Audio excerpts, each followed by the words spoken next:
वासुदेवाय। श्रीविष्णुसहस्रनामस्तोत्रम्।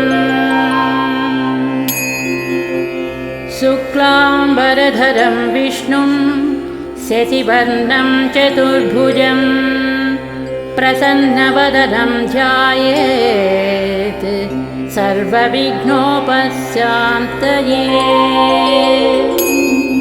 व्यासं वसिष्ठनप्तारं शक्तेः पौत्रमकल्मषम् पराशरात्मजं वन्दे सुखदातं तपोनिधिम्।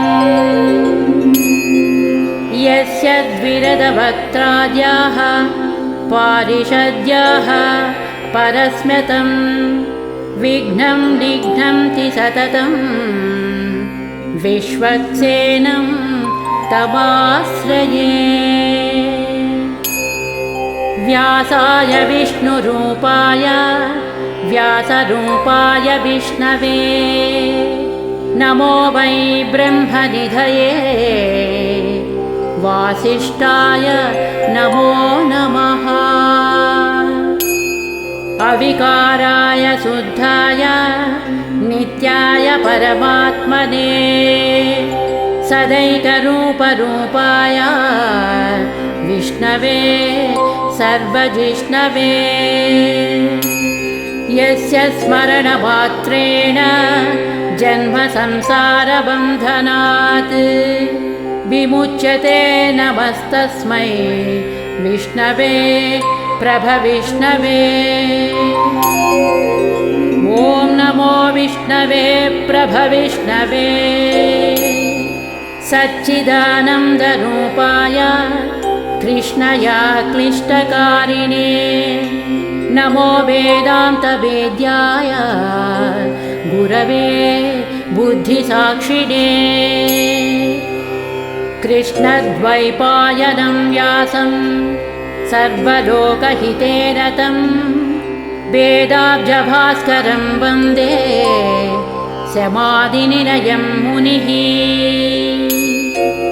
सहस्रमूर्तेः पुरुषोत्तमस्य सहस्रनेत्राननपादबाहो सहस्रनाम्नां स्तवनं प्रशस्तं निरुच्यते जन्मजरादिशान्त्यैः। श्रीवैशम्पायन उवाच श्रुत्वा धर्मानशेषेण पावनानि च सर्वशः युधिष्ठिरस्यान्तनवं पुनरेवाभ्यभाषत। युधिष्ठिर उवाच किमेकं दैवतं लोके किं वाप्येकं परायणं स्तुवन्तः कं कमर्चन्तः प्राप्नुयुर्मानवाः शुभम्।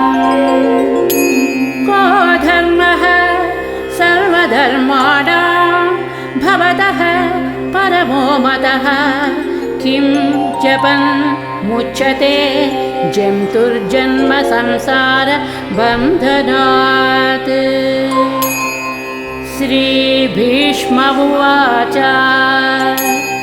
जगत्प्रभुं देवदेवम् अनन्तं पुरुषोत्तमं स्तुवन्नाम सहस्रेण पुरुषः शततोऽधिकः। तमेव चार्चयन् नित्यं भक्त्या पुरुषमव्ययम् ध्यायन् स्तुवन् नमस्यंश्च यजमानस्तमेव च। अनादिनिधनं विष्णुं सर्वलोकमहेश्वरं लोकाध्यक्षं स्तुवन् नित्यं सर्वदुःखादिगो भवेत्। ब्रह्मण्यं सर्वधर्मज्ञं लोकानां कीर्तिवर्धनं लोकनाथं महद्भूतं सर्वभूतभवोद्भवम्। एष मे सर्वधर्माणां भवतः यद्भक्त्या पुण्डरीकाक्षं स्तवैरर्चेन्नरः सदा। परमं यो महत्तेजः परमं यो महत्तपः परमं यो महद्ब्रह्म परमं यः परायणम्। पवित्राणां पवित्रं यो मङ्गलानां च मङ्गलं दैवतं देवतानां च भूतानां यो व्ययः पिता। यतः सर्वाणि भूतानि भवन्त्यादियुगागमे यस्मिंश्च प्रलयं यान्ति पुनरेव युगक्षये। तस्य लोकप्रधानस्य जगन्नाथस्य भूपते विष्णोर्नामसहस्रं मे शृणु पापभयापहम्। यानि नामानि गौणानि विख्यातानि महात्मनः ऋषिभिः परिगीतानि तानि वक्ष्यामि भूतये। विष्णोर्नामसहस्रस्य वेदव्यासो महामुनिः छन्दोनुष्टुप्तधा देवो भगवान् देवकी सुतः। अमृतांशोद्भवो बीजं शक्तिर्देवकी नन्दनः त्रिसामा हृदयं तस्य शान्त्यर्थे विनियुज्यते। विष्णुं जिष्णुं महाविष्णुं प्रभविष्णुं वकेश्वरम् अनेकरूपदैत्यान्तं नमामि पुरुषोत्तमम्।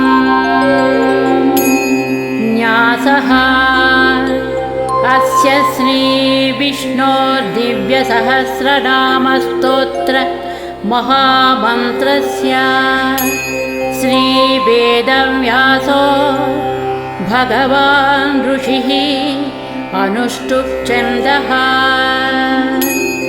श्रीमहाविष्णुः परमात्मा श्रीमन्नारायणो देवता। अमृतांशोद्भवो भानुरिति बीजम् देवकी नन्दनः स्रष्टेति शक्तिः। उद्भवः क्षोभनो देव इति परमो मन्त्रः। शङ्खभृन्नन्दकी चक्रीति कीलकम् शान्यधन्वागदाधर इत्यस्त्रम् रथाङ्गपाणिरक्षोभ्य इति नेत्रम् त्रिसामा सामगः सामेति कवचम् आनन्दं परब्रह्मेति योनिः।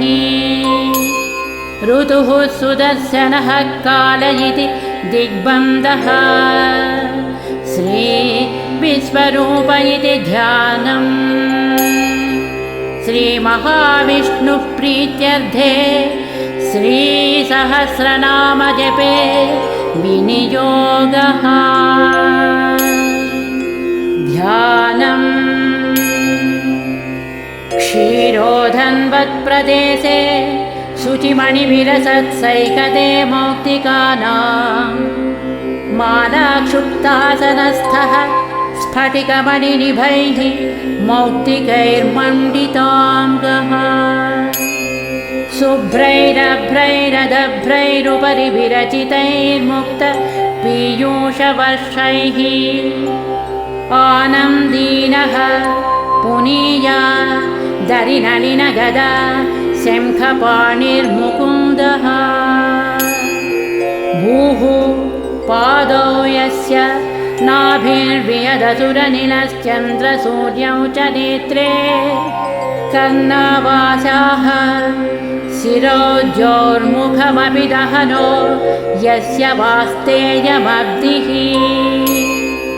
अन्तःस्थं यस्य विश्वं सुरनरखगो भोगि गन्धर्वदैत्यैः चित्रं रं रम्यते तं त्रिभुवनवपुषं विष्णुमीशं नमामि। ॐ नमो भगवते वासुदेवाय। शान्ताकारं भुजगशयनं पद्मनाभं सुरेशं विश्वाधारं गगनसदृशं मेघवर्णं शुभाङ्गम् लक्ष्मीकान्तं कमलनयनं योगिहृद्ध्यानगम्यं वन्दे विष्णुं भवभयहरं सर्वलोकैकनाथम्।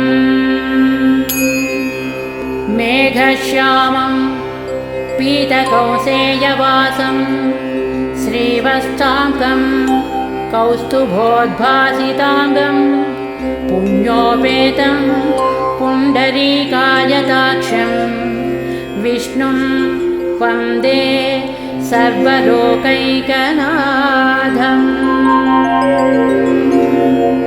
नमः समस्तभूतानाम् आदिभूताय भूभृते अनेकरूपरूपाय विष्णवे प्रभविष्णवे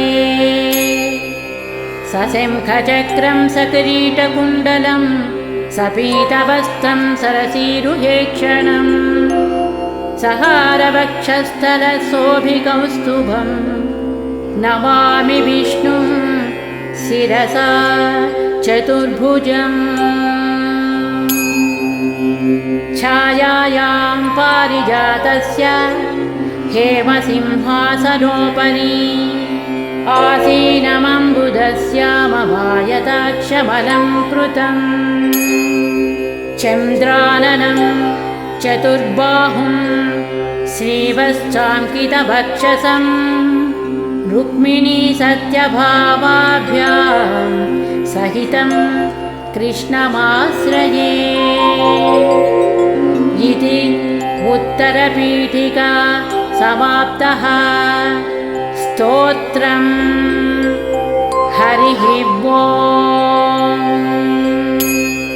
विश्वं विष्णुर्वषट्कारो भूतभव्यभवत्प्रभुः भूतकृद्भूतभृद्भावो भूतात्मा भूतभावनः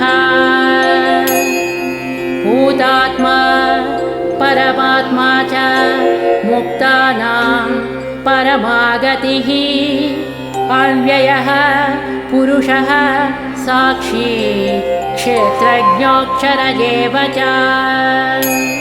योगो योगविदां नेता प्रधानपुरुषेश्वरः नारसिंहवपुः श्रीमान् केशवः पुरुषोत्तमः सर्वः सर्वः शिवः स्थाणुर्भूतादिर्निधिरव्ययः सम्भवो भावनो भर्ता प्रभवः प्रभुरीश्वरः स्वयंभूः शम्भुरादित्यः पुष्कराक्षो महास्वनः अनादिनिधनो धाता विधाता धातुरुत्तमः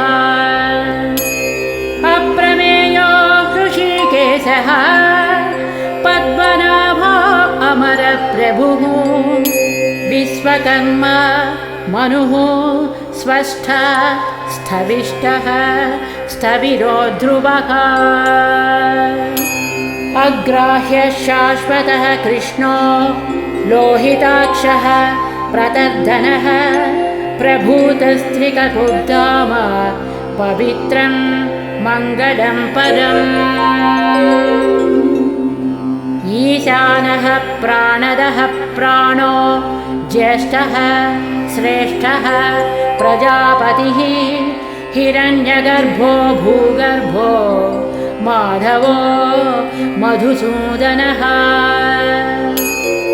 ईश्वरो विक्रमी धन्वी मेघ क्रमः अनुत्तमो दुरादर्शः कृतज्ञः कृतिरात्मवान्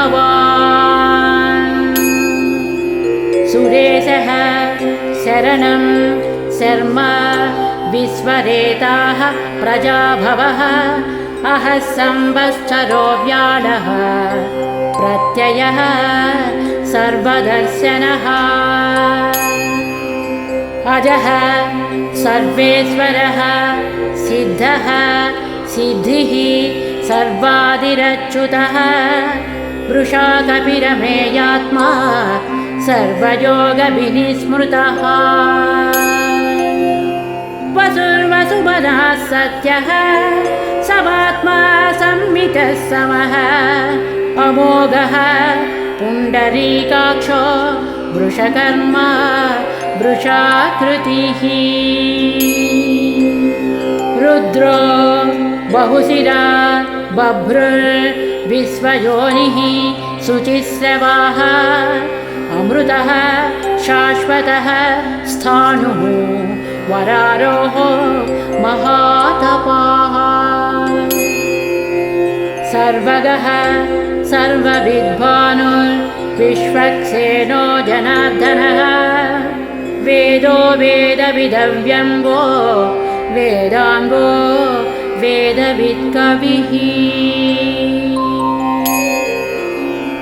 लोकाध्यक्षः सुराध्यक्षो धर्माध्यक्षः कृताकृतः चतुरात्मा चतुर्व्यूहः चतुर्दंष्ट्रः चतुर्भुजः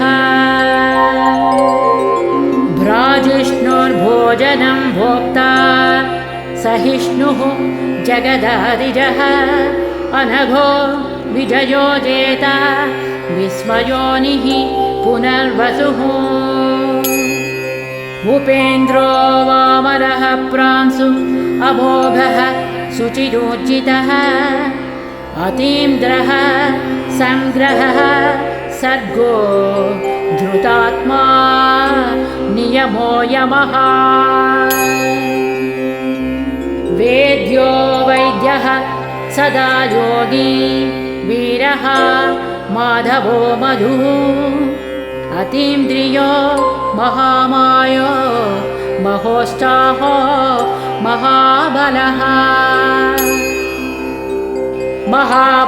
महाबुद्धिर्महावीर्यो महाशक्तिर्महाद्युतिः अनिर्देश्य वपुः श्रीमान् अमेयात्मा महादिदृत्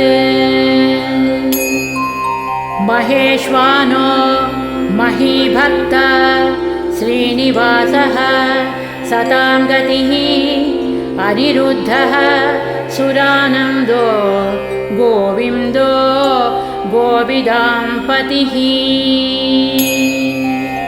मरीचिर्दमनो हंसः सुपर्णो भुजगोत्तमः हिरण्यनाभः सुतपाः पद्मनाभः प्रजापतिः अमृत्युः सर्वदृक्सिंहः संधाता सन्धिमान् स्थिरः अजो दुर्मर्शनः शास्ता विश्रुतात्मा सुरारिः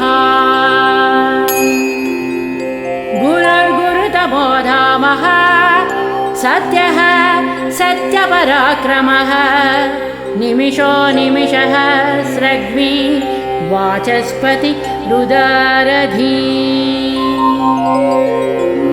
अग्रणीः ग्रामणीः श्रीमान् न्यायो नेता समीरणः सहस्रमूर्धा विश्वात्मा सहस्राक्षः सहस्रपात्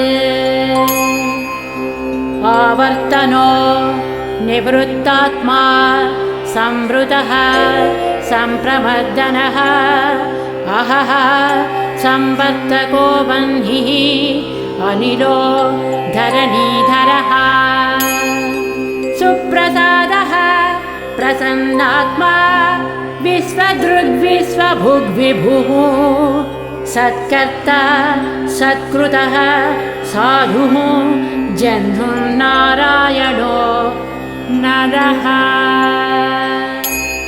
असंख्येयो प्रमेयात्मा विशिष्टः शिष्टकृच्छुचिः सिद्धार्थः सिद्धसङ्कल्पः सिद्धिदः सिद्धिसाधनः वृषाहि वृषभो विष्णुर्वृषपर्वा वृषोधरः वर्धनो वर्धमानश्च विविक्तः श्रुतिसागरः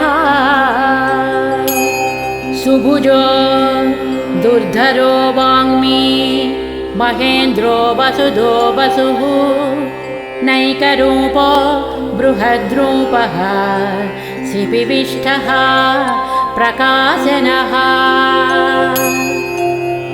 ओजस्तेजो द्युतिधरः प्रकाशात्मा प्रतापनः बुद्धः स्पष्टाक्षरो मन्त्रः चन्द्रांशुर्भास्करद्युतिः अमृतांशुद्भवो भानुः शशिबिन्दुः सुरेश्वरः औषधं जगतः सेतुः सत्यधर्म पराक्रमः भूतभव्यभवन्नाथः पवनः पावनो नलः कामः कामकृत्कान्तः कामः कामप्रदः प्रभुः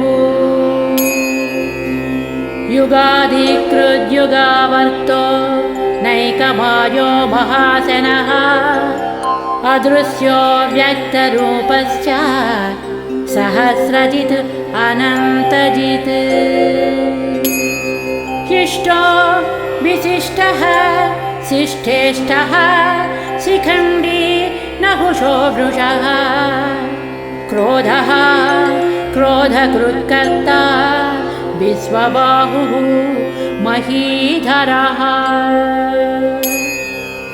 अच्युतः प्रथितः प्राणः प्राणदो वासवानुजः अपां निधिरधिष्ठानम् अप्रमत्तः प्रतिष्ठितः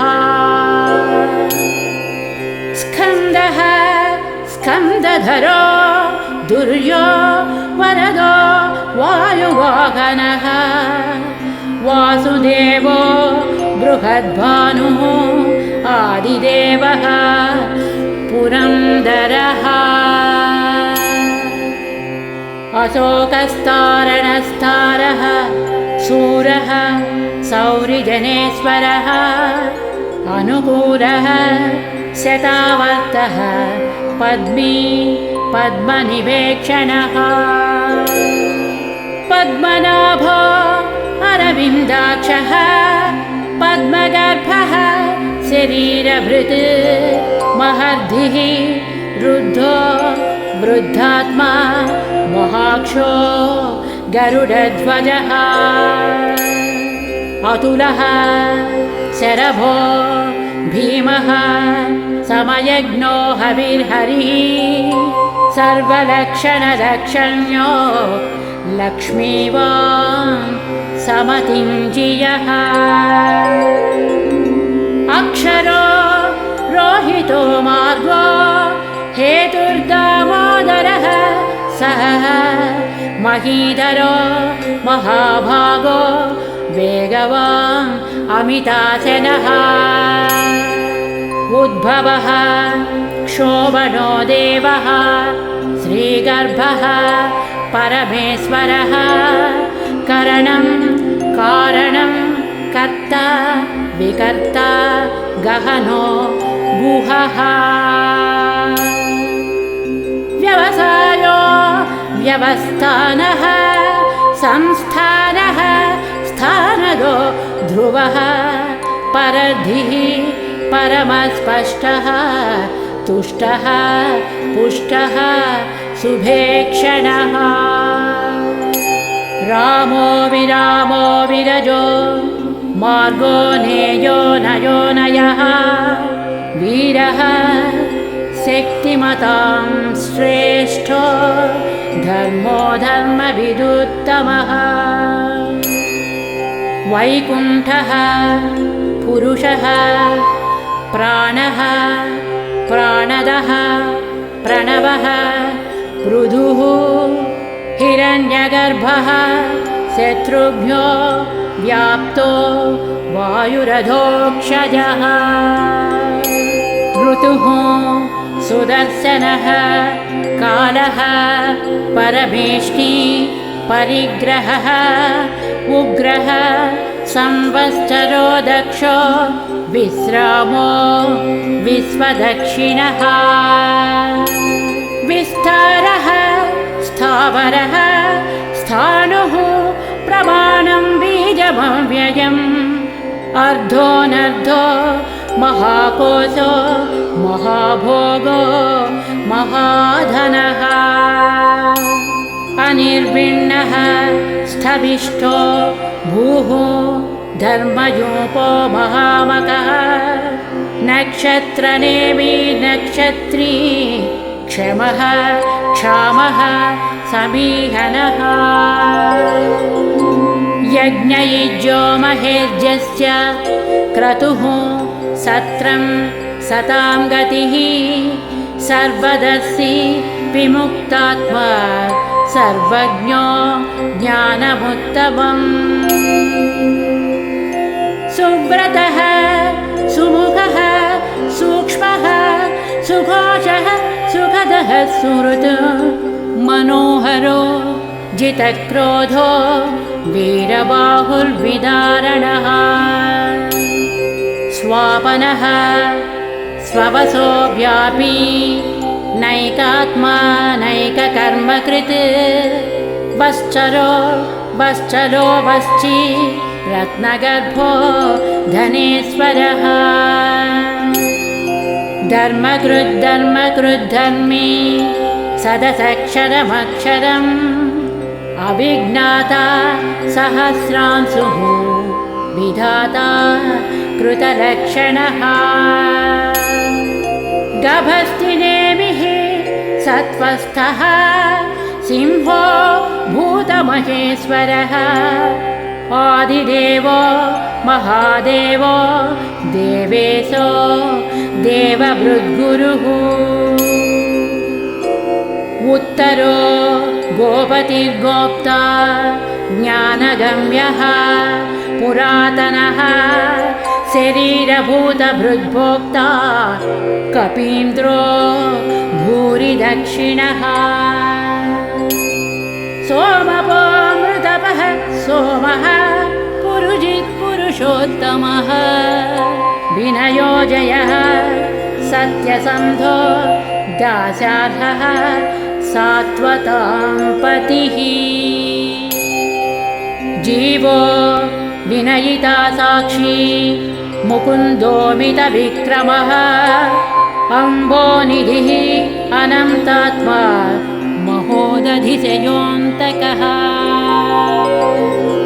अजो महार्हः स्वाभाव्यो जितामित्रः प्रमोदनः आनन्दो नन्दनो नन्दः सत्यधर्म त्रिविक्रमः महर्षिः कपिलाचार्यः कृतज्ञो मेदिनीपतिः त्रिपदस्त्रिदशाध्यक्षो महाशृङ्गः कृतान्तकृत्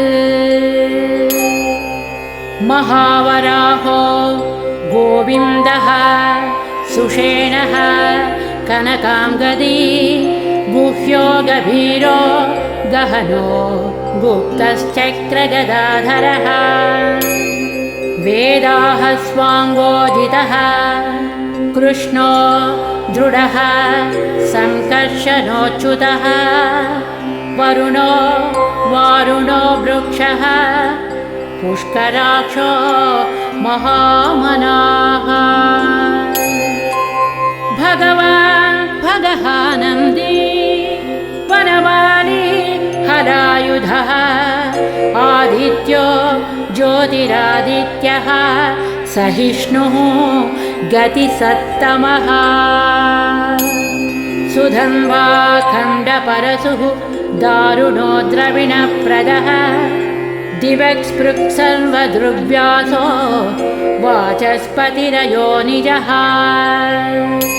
त्रिसामा सामगः साम निर्वाणं भेषजं विशक् संन्यासकृच्छमः शान्तो निष्ठा शान्तिः परायणम्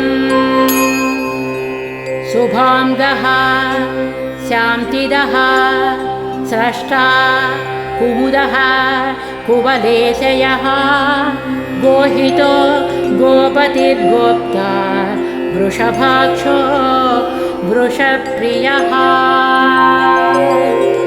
अनिवर्ती निवृत्तात्मा संक्षेप्ता क्षेमकृच्छिवः श्रीवत्सवक्षाः श्रीवासः श्रीपतिः श्रीमताम्बरः श्रीदः श्रीसः श्रीनिवासः श्रीनिधिः श्रीविभावनः श्रीधरः श्रीकरः श्रेयः श्रीमान् लोकत्रयाश्रयः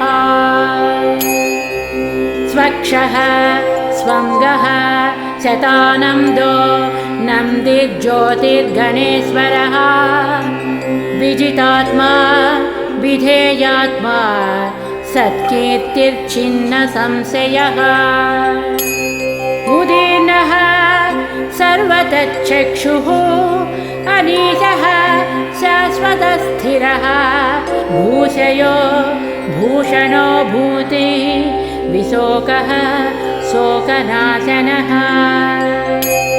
अर्चिष्मानर्चितः कुम्भो विशुद्धात्मा विशोधनः अनिरुद्धो प्रतिरथः प्रद्युम्नोमित विक्रमः कालनेमिनिः वीरः शौरिः शूरजनेश्वरः त्रिलोकात्मा त्रिलोकेशः केशवः केशिः हरिः कामदेवः कामपालः कामी कान्तः कृतागमः अनिर्देश्य वपुः विष्णुः वीरोऽनन्तो धनञ्जयः ब्रह्मण्यो ब्रह्मकृद्ब्रह्मा ब्रह्म ब्रह्मविवर्धनः ब्रह्मवित् ब्राह्मणो ब्रह्मी ब्रह्मज्ञो ब्राह्मणप्रियः महाक्रमो महाकर्मा महातेजा महोरगः महाक्रतुः महायज्वा महायज्ञो महाहविः स्तव्यः स्तवप्रियः स्तोत्रं स्तुतिः स्तोतारणप्रियः पूर्णः पूरयिता पुण्यः पुण्यकीर्तिरनामयः मनोजवस्थितकरो वसुरेता वसुप्रदः वसुप्रदो वासुदेवो वसुर्वसुमना हविः सद्गतिः सत्कृतिः सत्ता सद्भूतिः सत्परायणः शूरसेनो यदुश्रेष्ठः सन्निवासः सुयामुनः भूतावासो वासुदेवः सर्वासु निलयो नरः दर्पः दर्पदो दृप्तो दुर्धरोधा पराजितः विश्व विश्वमूर्तिः महामूर्तिः दीप्तमूर्तिरमूर्तिमान् अनेकमूर्तिरव्यक्तः शतमूर्तिः शताननः एकोनैकः स्तवः कः किं यत्तत्पदमनुत्तमं लोकबन्धुर्लोकनाथो माधवो भक्तवत्सलः सुवर्णवर्णो हेमाम्बो वराङ्गश्चन्दनाङ्गदी वीरः विषयः शून्यो घृतासीरचलश्चलः अमानीमानदो मान्यो लोकस्वामी त्रिलोकधृक् सुमेधा मेधजो धन्यः सत्यमेधा धराधरः तेजो वृषो द्युतिधरः सर्वशस्त्रभृताम्बरः प्रग्रहो निग्रहो व्यग्रो नैकशृङ्गो गदाग्रजः चतुर्मूर्तिः चतुर्बाहुः चतुर्व्यूहश्चतुर्गतिः चतुरात्मा चतुर्भावः चतुर्वेदविदेकपात् समावर्तो निवृत्तात्मा दुर्जयो दुरतिक्रमः दुर्लभो दुर्गमो दुर्गो दुरावासो दुरारिः शुभाङ्गो लोकसारङ्गः स्तुतन्तु वर्धनः इन्द्रकर्मा महाकर्मा कृतकर्मा कृतागमः उद्भवः सुन्दरः सुन्दो रत्ननाभः सुलोचनः अर्को वाजसनः शृङ्गी जयन्तः सर्वविजयी सुवर्णबिन्दुरक्षोभ्यः सर्ववागीश्वरेश्वरः महाह्रदो महाकर्तो महाभूतो महानिधिः कुमुदः कुन्दरः कुन्दः पर्जन्यः पावनोऽनिलः अमृतांसोऽमृतवपुः सर्वज्ञः सर्वतो मुखः सुलभः सुव्रतः सिद्धः शत्रुजित्शत्रुतापनः न्यग्रोधोदुम्बरो अस्वद्धः चाणूरान्द्रनिषूदनः सहस्रार्चिः सप्तजिह्वाः सप्तैधाः सप्तवाहनः अमूर्तिरनघोचिन्त्यो भयकृद्भयनाशनः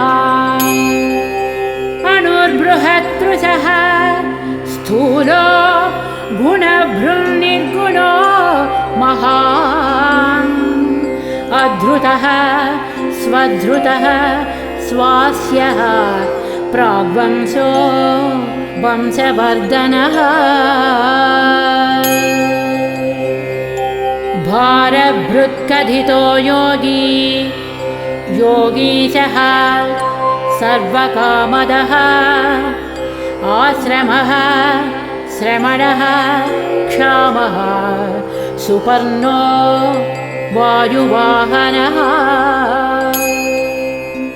धनुर्धरो धनुर्वेदो दण्डो दमयिता दमः अपराजितः सर्वसहो नियन्ता नियमो यमः सत्यवान् सात्विकः सत्यः सत्यधर्मपरायणः अभिप्रायः प्रियार्होलः प्रियकृत् प्रीतिवर्धनः विहाय स गतिर्ज्योतिः सुरुचिर्हुतभुग्विभुः रविर्विलोचनः सूर्यः सविता रविलोचनः अनन्तो हुतभुग्भोक्ता सुखदो नैकदोऽग्रजः अनिर्भिन्नः सदा वर्षी लोकाधिष्ठानमद्भुतः सनत्सनातनतमः कपिलः कपिलव्ययः स्वस्थितः स्वस्तिकृत् स्वस्ति स्वस्तिभुक् स्वस्ति दक्षिणः अरौद्रः कुण्डलीचक्रे विक्रमोचितशासनः शब्दादिगः शब्दसः शिशिरः शर्वरीकरः अक्रूरः पेशलो दक्षो दक्षिणः क्षमिणाम्बरः विद्वत्तमो वीतभयः पुण्यश्रवणकीर्तना उत्तारणो दुष्कृतिः पुण्यो दुःस्वप्ननाशनः वीरः रक्षणः सन्तो जीवनः पर्यवस्थितः अनन्तरूपोऽनन्तश्रीर्जितमन्युर्भयापहः चतुरस्रो गभीरात्मा विदिशो व्याधिशो दिशः अनादिर्भूर्भुवो लक्ष्मीः सुवीरो रुचिराङ्गदः जनरो जनजन्मादिर् भीमो भीमपराक्रमः आधारनिलयो धाता पुष्पहासः प्रजागरः ऊर्ध्वगः सत्पदाचारः प्राणदः प्रणवः फणः प्रमाणं प्राणनिलयः प्राणभृत् प्राणजीवनः तत्त्वं तत्त्वविदेकात्मा जन्ममृत्युजरातिगः भूर्भुवः स्वस्तरुस्तारः सविता प्रपितामहः यज्ञो यज्ञपतिर्यज्वा यज्ञाङ्गो यज्ञवाहनः यज्ञभृत् यज्ञकृत् यज्ञी यज्ञभुक् यज्ञसाधनः यज्ञान्तकृत् यज्ञगुह्य मन्नमन्नाद एव च आत्मयोनिः स्वयं जातो वैखानः सामगायनः देवकीनन्दनः स्रष्टा क्षितीशः पापनाशनः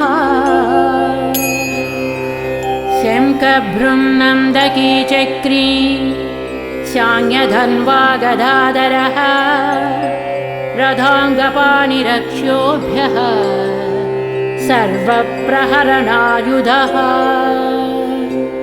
श्रीसर्वप्रहरणायुध ॐ नमः इति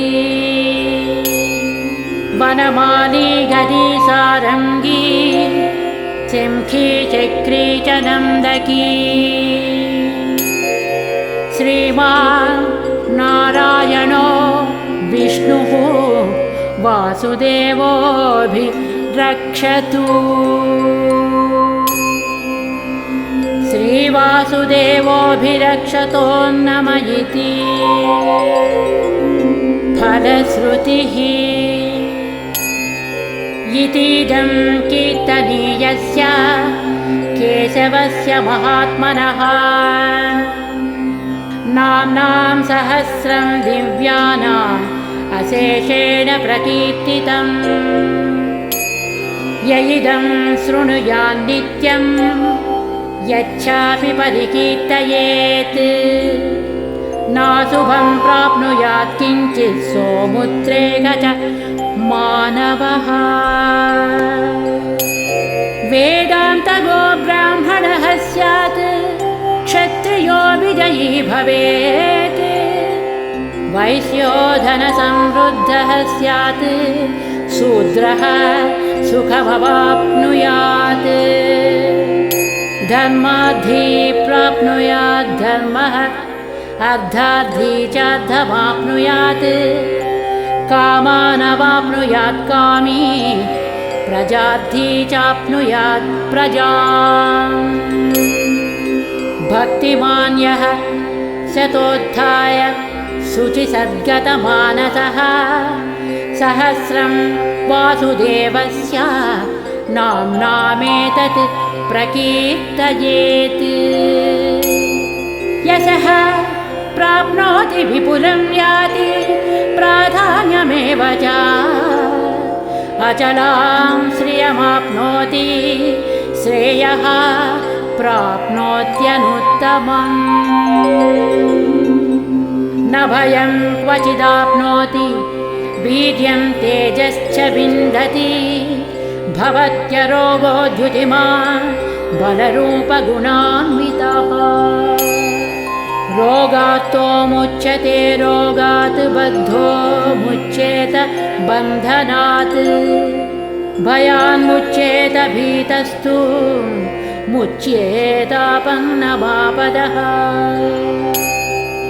दुर्गान्यतितरत्यासु पुरुषः पुरुषोत्तमः स्तुवन्नाम सहस्रेण नित्यं भक्तिसमन्वितः।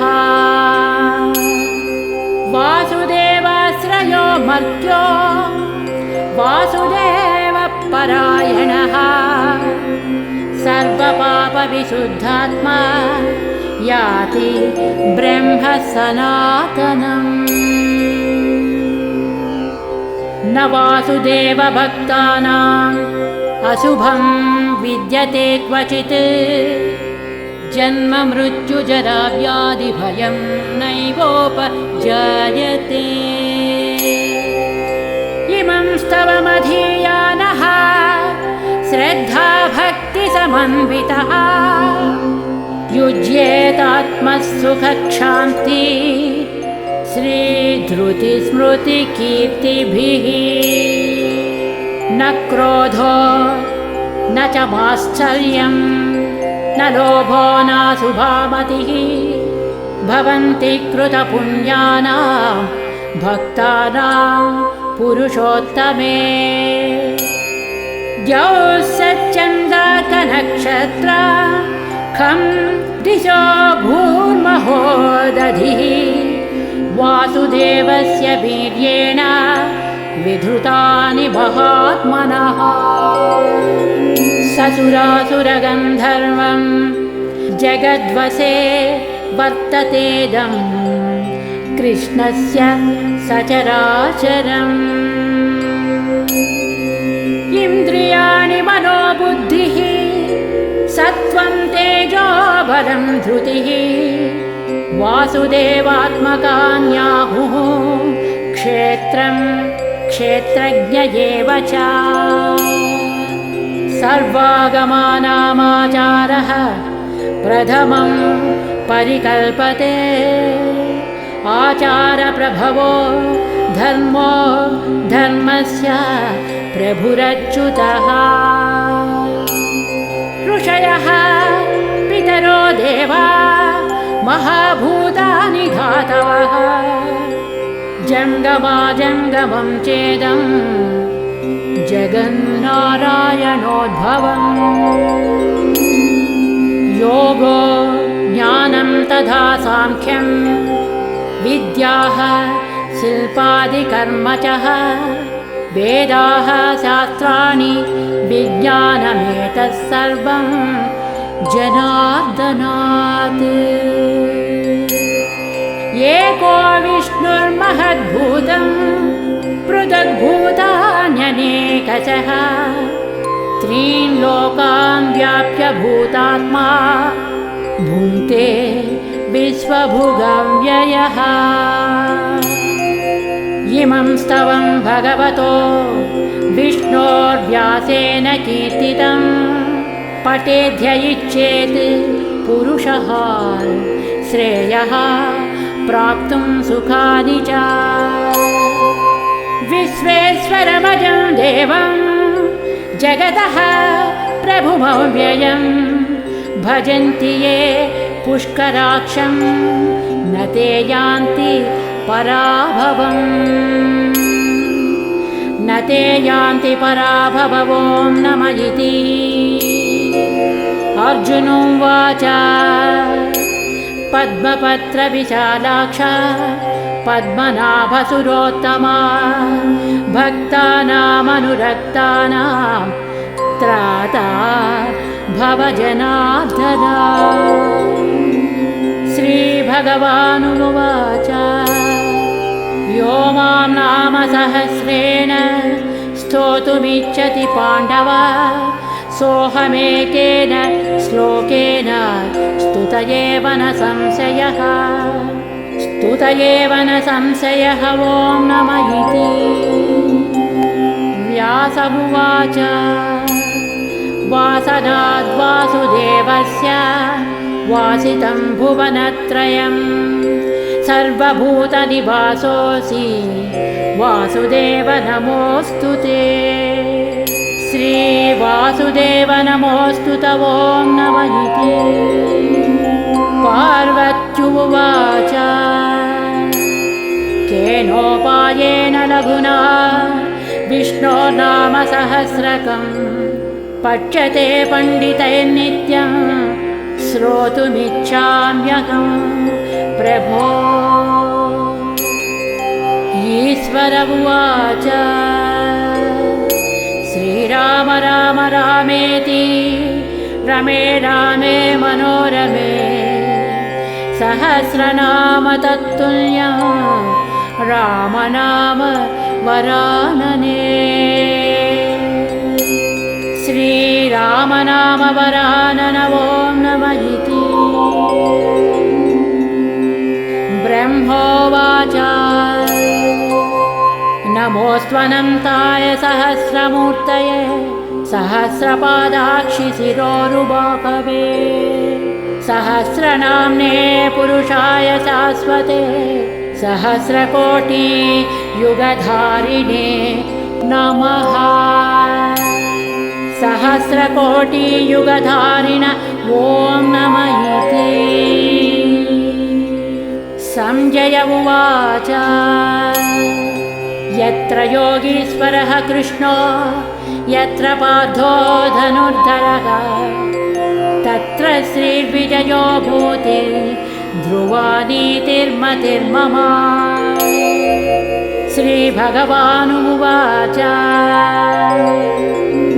अनन्याश्चिन्तयन्तो मां ये जनाः पर्युपासते तेषां नित्याभियुक्तानां योगक्षेमं वहाम्यहम्। परित्राणाय साधूनां विनाशाय च दुष्कृतां धर्मसंस्थापनार्थाय सम्भवामि युगे युगे। आर्ता विषण्णाः शिथिलाश्च भीता घोरेषु च व्याधिषु वर्तमानाः संकीर्त्य नारायणशब्दमात्रं विमुक्तदुःखा सुखिनो भवन्तु। कायेन वाचा मनसेन्द्रियर्वा बुद्ध्यात्मना वा प्रकृते स्वभावात् करोमि यद्यत् सकलं परस्मै नारायणायेति समर्पयामि। ॐ तत्सत् इति श्रीमहाभारते शतसाहस्रिकायां संहितायां वैयासिक्याम् अनुशासनपर्वान्तर्गत अनुशासनिकपर्वणि मोक्षद्वारे भीष्मयुधिष्ठिरसंवादे श्रीर्विष्णोर्दिव्यसहस्रनामस्तोत्रम् नामैकोनपञ्चशताधिकशततमोऽध्यायः। इति श्री विष्णुसहस्रनामस्तोत्रम्